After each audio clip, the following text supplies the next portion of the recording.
Hola la team Royal Bee, bienvenue dans cette info du trail numéro 28 qui commence comme ça.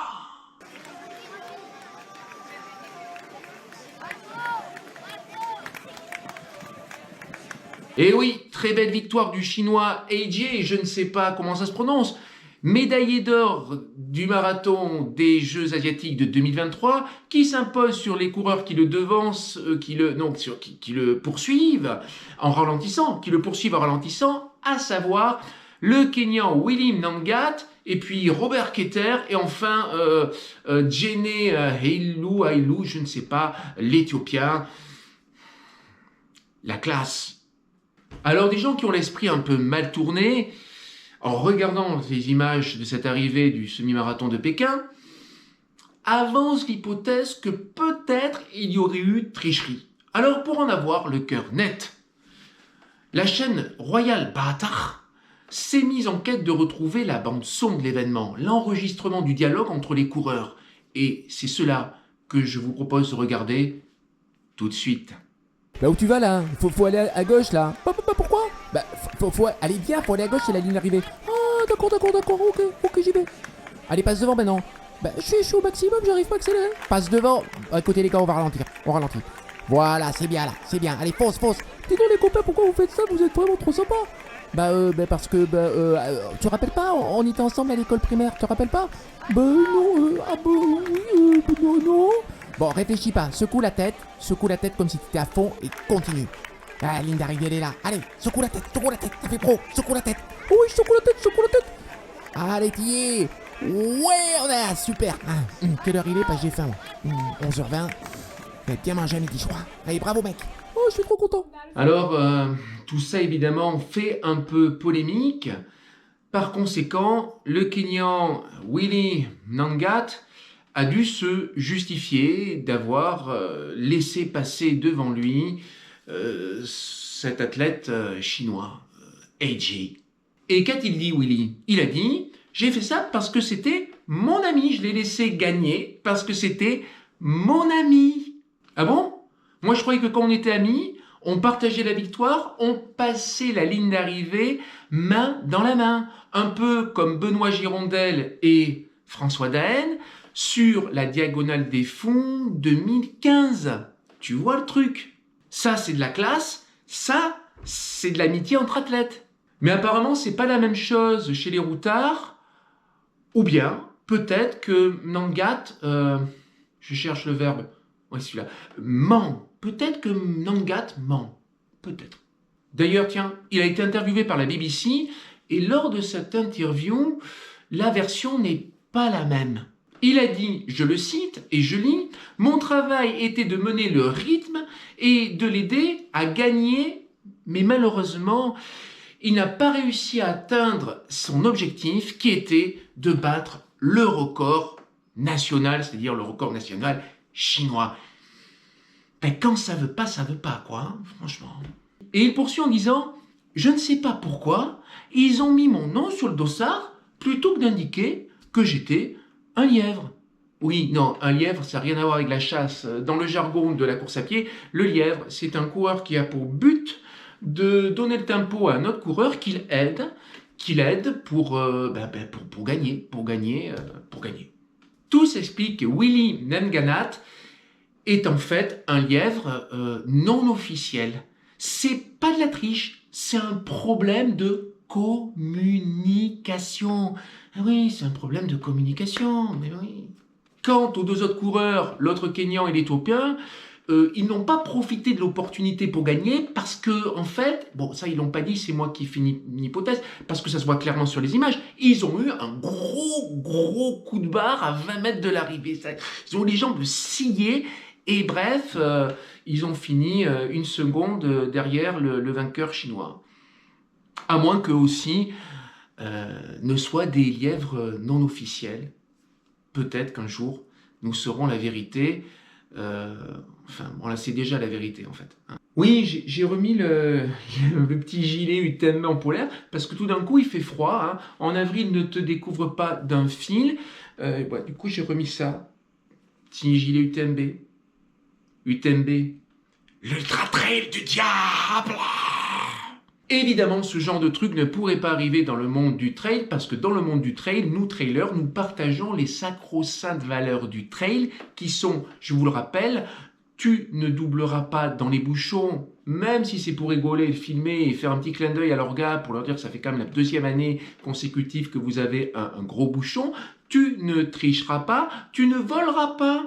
Tu ne voleras pas la barre énergétique à un autre coureur et je ne sais pas quoi d'autre encore. Tout cela à de rares exceptions près. Et oui, parce qu'il y a quelques exceptions dans ce monde merveilleux du trail et de l'ultra. Ainsi donc, je vous propose le top 3 des meilleurs coups de triche de ces derniers temps dans le monde du trail et de l'ultra.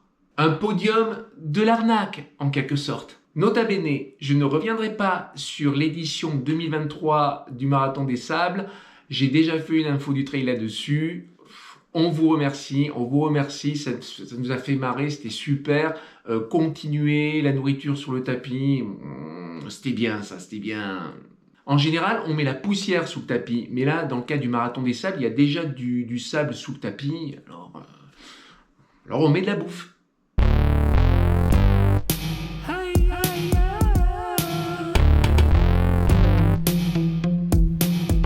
À la 3e place, le Kenyan Mark Kankogo dans Sierzinal. Mark, il a été victorieux de cette édition Sierzinal, mais il a aussi été reconnu positif à 2 substances dopantes. C'est du classique bien fait. Ce qui est gênant, c'est le côté classique, c'est-à-dire quand même se doper, mais j'ai envie de dire, mais quel manque d'imagination, Marc, quel manque d'imagination. Mais c'est bien fait, il a fini premier. Alors qu'en 2015, l'Espagnol Gonzalo Calisto, il a été contrôlé positif à l'EPO, mais il a fini 5e. 5e, même pas 2e, même pas 3e, 5e. Double échec, pas de podium, convaincu de dopage.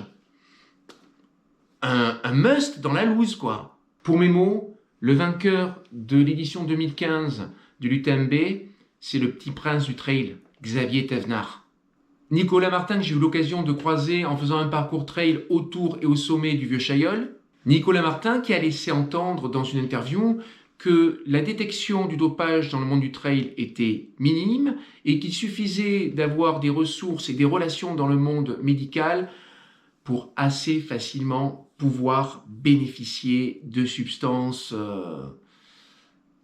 illicites.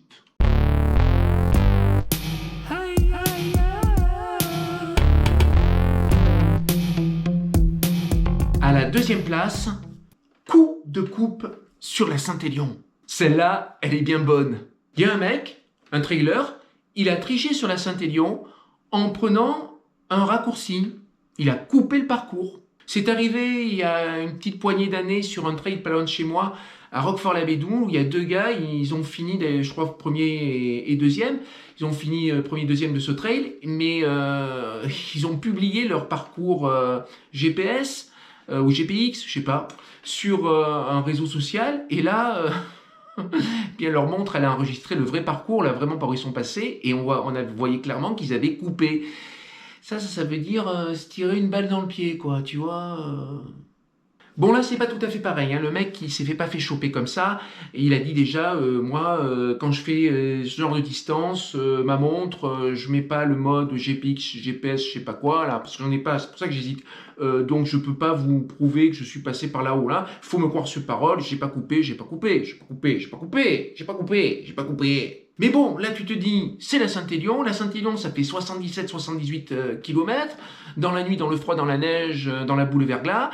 Bon, le mec, il a dû couper 1 ou 2 kilomètres, c'est mal, bien sûr, mais bon, ça ferait que 76 km l'autre 78, bon, tu vois le truc. Sauf que il n'a pas coupé sur la Saint-Élion, il a coupé, oh mais c'est trop beau, il a coupé sur la synthétique, oh le jeu de mots, la sainte éthique, l'éthique sainte. Ah oui, il manquait pas d'éthique, le mec. Et la synthétique, c'est le plus petit format de la Saint-Élion. C'est un 13 bornes.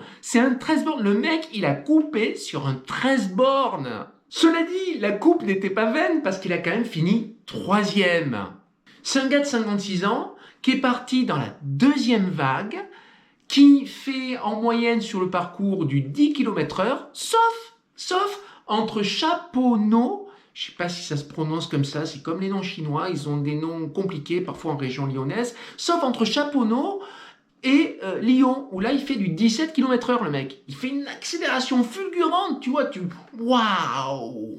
C'est le genre d'ascension miraculeuse qui, toute proportion gardée, me rappelle celle incroyable de l'ascension du Xishuangpangan par Yuli Steck, qui, au plus c'est difficile, Yuli, au plus il accélérait, au plus il allait vite, au moins il y avait d'oxygène, au plus il montait en puissance.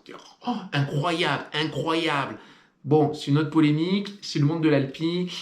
Je voudrais pas être hors sujet, mais ça mériterait que je vous raconte ça un jour parce que c'est énorme et surtout, c'est beaucoup plus profond comme histoire, beaucoup plus profond. Bon, bref, revenons à notre coureur de la synthétique. Il a été disqualifié.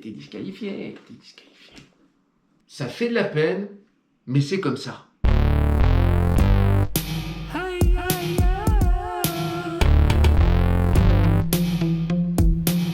La première place de notre podium revient à une athlète écossaise dont le nom de famille c'était le truc le plus compliqué qu'il y a à prononcer là.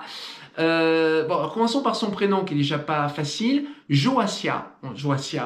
Et alors je vais vous lire je l'ai écrit parce que c'est vraiment très difficile. Zakrzeweski. Alors j'ai mis toutes les lettres. Je sais pas si j'ai bien prononcé. De toute manière, je vais pas réessayer. Voilà. Alors elle a eu un trouble cérébral. Oui, elle a un trouble cérébral. Bon, après, elle est médecin de formation, donc elle s'y connaît peut-être en troubles cérébraux. Sur la GB Ultra, qui est une course de 80 km entre Manchester et Liverpool. Qu'est-ce qui s'est passé? Eh bien, à mi-course, elle s'est sentie pas bien. Et là, le hasard fait bien les choses. Il y a un ami qui est là, avec une voiture. Et la voyant mal, lui dit Joasia, je suis venu te sauver. Elle a dit oui, sauve-moi. Elle est rentrée dans la voiture et ils ont roulé. Alors ils ne sont pas rentrés à la maison. Non, ils sont allés au ravito suivant dans le but, dit Joasia, pour tout simplement abandonner. Bon, le ravito suivant, il était à 4 km. Mais une fois arrivé au ravito et faisant part de sa volonté d'abandonner, coup de théâtre, les gentils bénévoles de l'orga l'incitent à reprendre la course, à ne pas abandonner. Il lui aurait dit « N'abandonne pas, Joasia, tu vas le regretter toute ta vie. » Et Joasia, qui est une athlète, elle aussi très gentille, qu'est-ce qu'elle a fait? Elle a décidé de reprendre la course tout en abandonnant. Oui, c'est un peu contradictoire. Non, je vais le formuler autrement. Elle a décidé de reprendre la course tout en se retirant de la course. Enfin, c'est ce qu'elle a dit. C'est pas plus clair, vous allez me dire. C'est tout aussi paradoxal, parce que soit tu reprends la course, dans ce cas-là, tu ne te retires pas de la course, ou soit tu te retires de la course, et dans ce cas-là, tu ne la reprends pas. Joasia, il n'y a pas que les troubles cérébraux, va falloir prendre un traitement. Attention, un traitement qui ne soit pas, un traitement avec des produits éventuellement dopants. Fais attention, tu t'y connais mieux que moi. C'est pas une phrase que je viens de faire. Tu t'y connais mieux que moi. Tu es médecin et moi, qu'est-ce que je suis? Moi, je suis juste un ambianceur. Tu vois, rien d'autre. Plus sérieusement, elle a sans doute un très bon niveau en trail. Mais en mensonge, c'est comme Willy Nangat. Franchement, elle dispose d'une marge de progression. C'est énorme. Mais bon, comme le mec de la synthétique, ouais, elle a un point commun avec le mec de la synthétique. Elle a fini troisième. Et sans que personne ne la force, et sans dire un seul mot de son trajet en voiture, elle accepte de monter sur le podium, à pied, pas en voiture.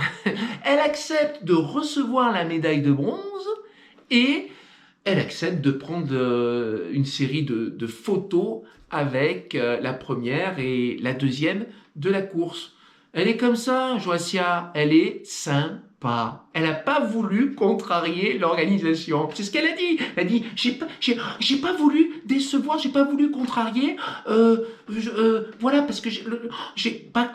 Elle prend soin de nous. Elle prend soin de nous, Joacia. Merci, Joacia. Merci. Exactement, elle a dit, j'ai pas eu le courage de refuser les honneurs et de faire de la peine à l'organisation.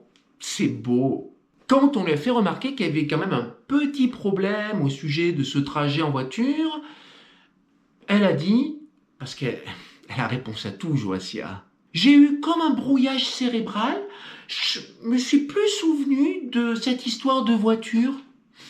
Long brouillage cérébral, parce qu'au bout d'une semaine, elle se souvenait toujours pas de cette histoire de bagnole. Sans quoi, bien entendu, comme elle l'a dit, j'aurais rendu la médaille. Mais bien sûr, Joacia, c'est un brouillage vraiment très puissant, un peu comme le brouillage Canal+ pour ceux qui n'ont pas le décodeur. Tu vois le truc? C'est un truc, ça, quand même, quand on y pense. Pardon. Allô, oui, Philippe? Oui, ça va. Ouais, tout va mieux, ouais. Tu m'appelles pour... Pourquoi? Pour les 300 euros? 300 euros que je te dois? Pardon, t'es sûr, là, de ce que tu dis? Ah oui, d'accord, ok, oui. Ah oui, d'accord. Non, pardon, je suis désolé, Philippe, j'ai eu un brouillage cérébral. Cela dit, je voudrais pas passer pour le chevalier blanc de service. J'ai pas l'étoffe, car il faut bien que je vous l'avoue. Moi aussi, j'ai triché. Sur le TMB, j'ai repris cette fois la tarte aux myrtilles. Et sur la montagnarde, j'ai pris encore des tours. Je sais, c'est mal. Bien le salut et... Banzai.